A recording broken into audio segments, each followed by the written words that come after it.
Sabi nila, kapag ang tao ay lasing, magsasabi ng totoo. Paano kung malaman mo na hindi ka pala talaga niya mahal? Na hindi totoo ang pinapakita niya sa'yo? Anong mararamdaman mo? Is that a white lies or sweet yet a simple lies? Nasa kwarto ako at naglilinis ng mga kalat.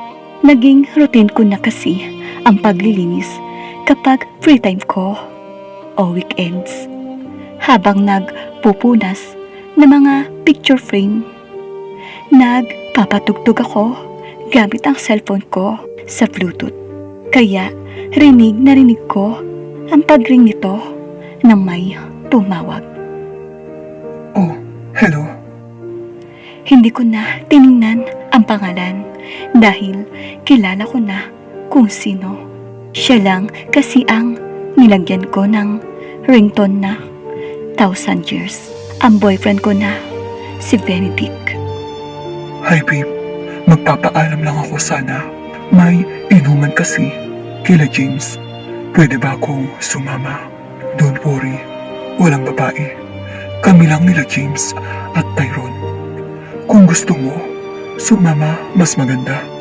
Para naman mainggit ko sila. Sunduin kita kung sasama ka.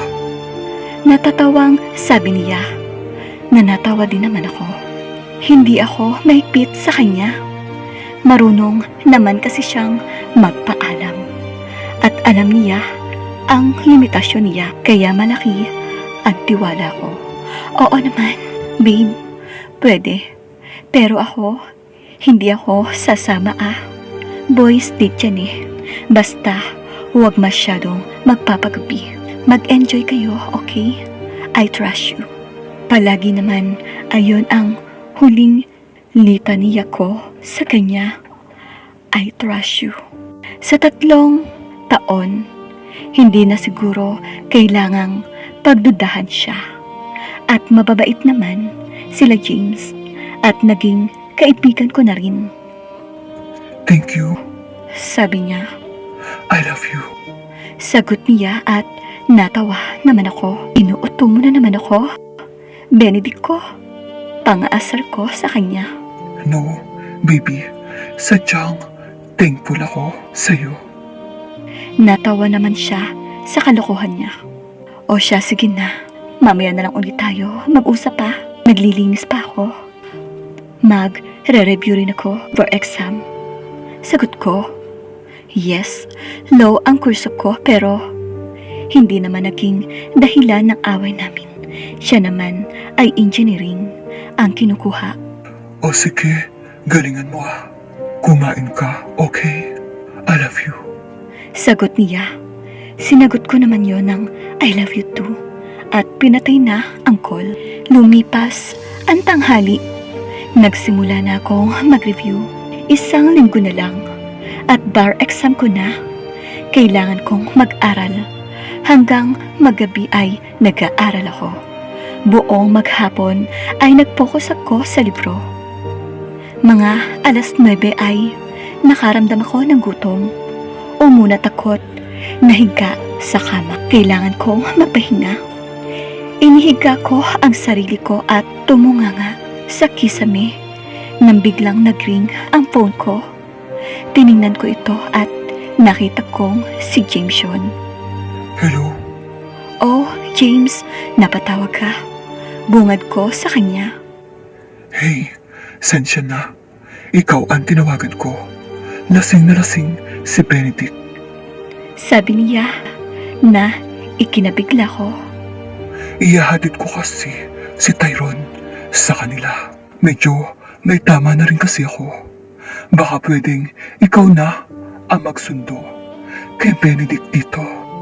Tanong niya.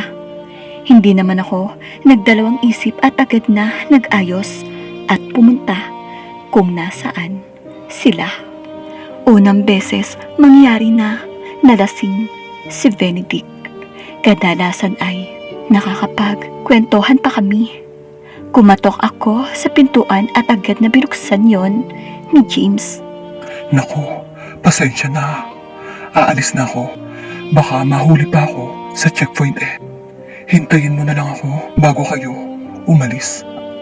Tumango ako bilang sagot at umupo sa tabi ni Benedict. Iniwan kaming dalawa dito at tulog na siya. Inayos ko ang mga bote at pinagkainan nila para wala nang iintindihin si James mamaya. Pero laking gulat ko na makita kong gising si Benedict at nakangiti sa gawi ko. Lumapit ako sa kanya. Hinawakan ang mukha niya at tiningnan siya. Sabi ko, huwag kang uminom ng madami. Pasaway ka na ah. Kunwari galit ako na sabi ko, pero ngumiti lang siya kaya napangiti ako. Lasing nga. Love you. Nakangiti at hinawakan ang mukha ko. Mahal kita. Napangiti akong muli at pinagmasdan siya. I love you. Tawa niya at tumingin sa akin. Nanatili akong nakangiti at pinagmamasdan siya. Mahal kita, Seiya.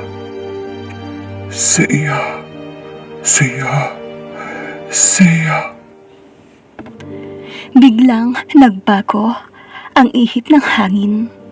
Automatik kong nawala ang ngiti sa labi ko at napalitan ng gulat. Hindi Seyana ang pangalan ko kundi Sabana. Ano? Sino? Seyana? Si Sabana ang girlfriend mo? Malumanay na sagot ko. Tumawa siya na ikinabigla ko at umupo na maayos. I never love Savannah Hook. Hindi ko siya mahal. Ginamit ko lang siya para mapalapit at makita si Sayana. Nakita ko siya sa iyo. I miss you. Nagpantig ang tenga ko. Kusang tumulo ang luha ko sa mata ko at naguunahan tumulo. Si Senaya ang mahal ko. Sabi niya pa. Napahawak ako sa bibig ko at hindi ko na mapigilang humagulgol. Ang sama na loob ko, ang sakit na mga narinig ko, ang sakit-sakit. Pinatulan ko kasi kamukha niya si Sayana. Nakita ko siya sa kanya.